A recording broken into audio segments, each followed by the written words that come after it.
Shalom teman-teman, nama saya Shion, kelas 11 dari Sekolah Tirta Marta, dan pada kesempatan ini saya akan mempresentasikan ke kalian Persatuan dan Kesatuan NKRI. Nah, sekarang dalam Persatuan dan Kesatuan NKRI, kita bisa membagi menjadi 4 subbab, yaitu yang pertama, makna persatuan dan kesatuan bangsa. Kedua, kehidupan bernegara dalam konsep NKRI. Ketiga, faktor pendorong dan penghambat kesatuan bangsa Indonesia.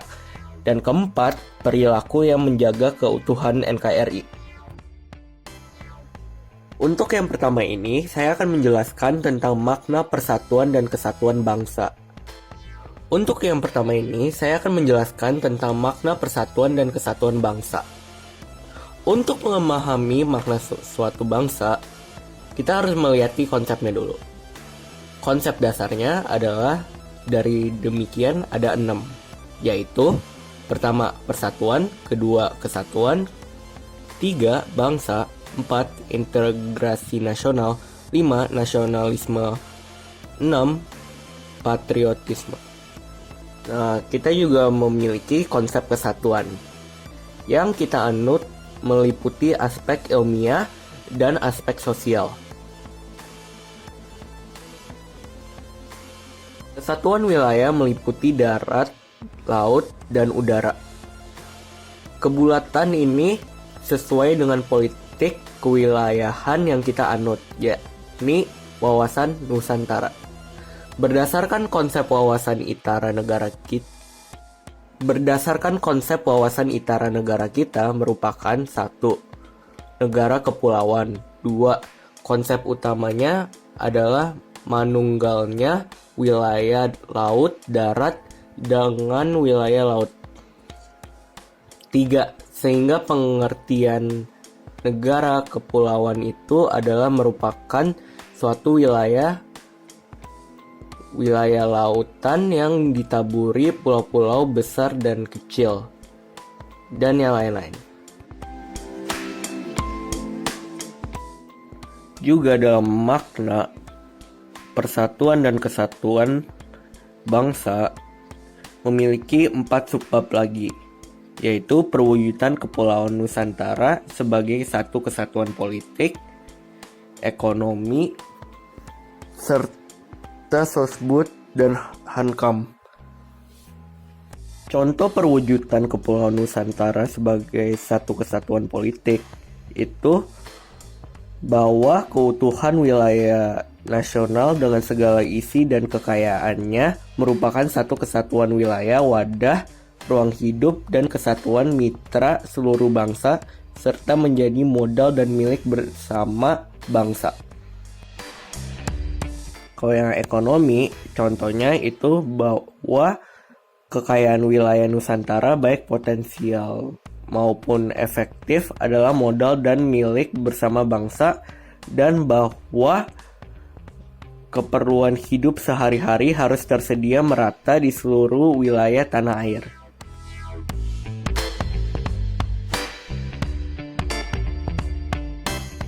Yang ketiga itu sosial budaya. Contohnya itu bahwa masyarakat Indonesia adalah satu, peri kehidupan bangsa harus merupakan kehidupan yang serasi dengan terdapatnya tingkat kemajuan masyarakat yang sama, merata, dan seimbang, serta adanya keselarasan kehidupan yang sesuai dengan kemajuan bangsa. Dan yang terakhir adalah hankam. Contoh hankam adalah bahwa ancaman terhadap satu daerah pada hakikatnya merupakan ancaman bagi seluruh bangsa dan negara. Sekarang kita pindah ke B, yaitu kehidupan bernegara dalam konsep Negara Kesatuan Republik Indonesia.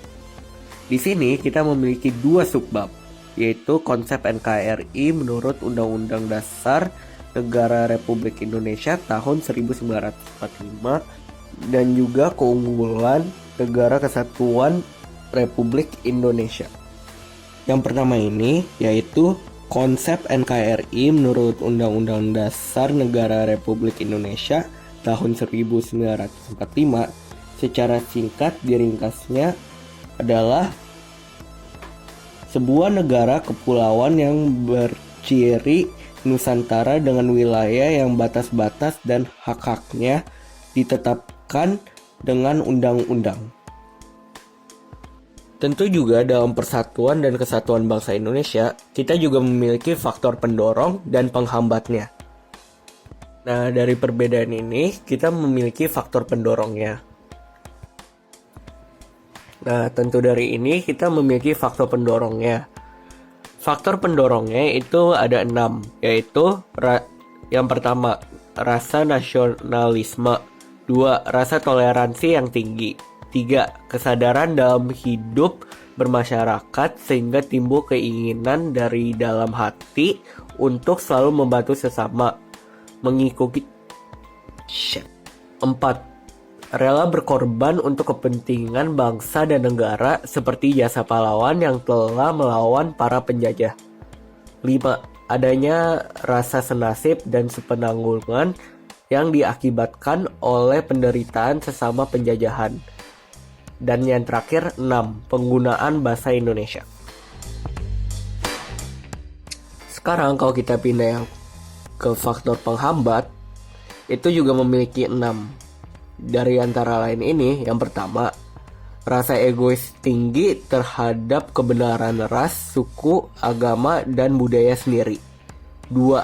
Rasa iri, dengki juga menjadi salah satu faktor penghambat persatuan dan kesatuan Indonesia. 3. Kurang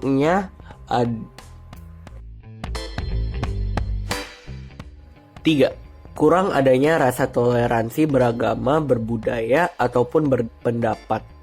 4. Kurangnya penghargaan terhadap kemajumukan yang memiliki sifat heterogen. 5. Kurangnya kesadaran di dalam diri masing-masing rakyat Indonesia terhadap segala ancaman dan gangguan yang muncul di luar. Dan yang terakhir, 6. Adanya sikap ketidakpuasan terhadap segala ketimpangan dan ketidakmerataan hasil pembangunan. Dan sekarang materi yang terakhir yang saya akan jelaskan yaitu perilaku yang menjaga keutuhan NKRI. Sebagai mahasiswa atau mahasiswi, kita juga harus menjaga keutuhan NKRI. Nah, upaya-upaya yang kita bisa lakukan itu adalah mengamalkan nilai-nilai yang terkandung dalam Pancasila dalam kehidupan sehari-hari. Nah, contohnya itu dari misalnya nih, sila kedua. Kita harus bisa mengakui dan memperlakukan manusia sesuai dengan hakrat.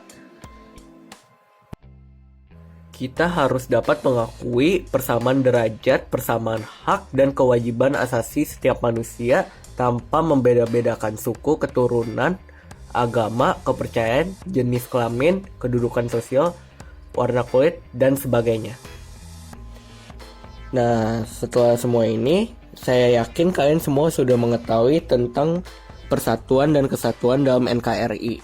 Demikian dari saya, maaf jika saya memiliki kata-kata yang tidak berkenan, dan sekian dari saya. Terima kasih.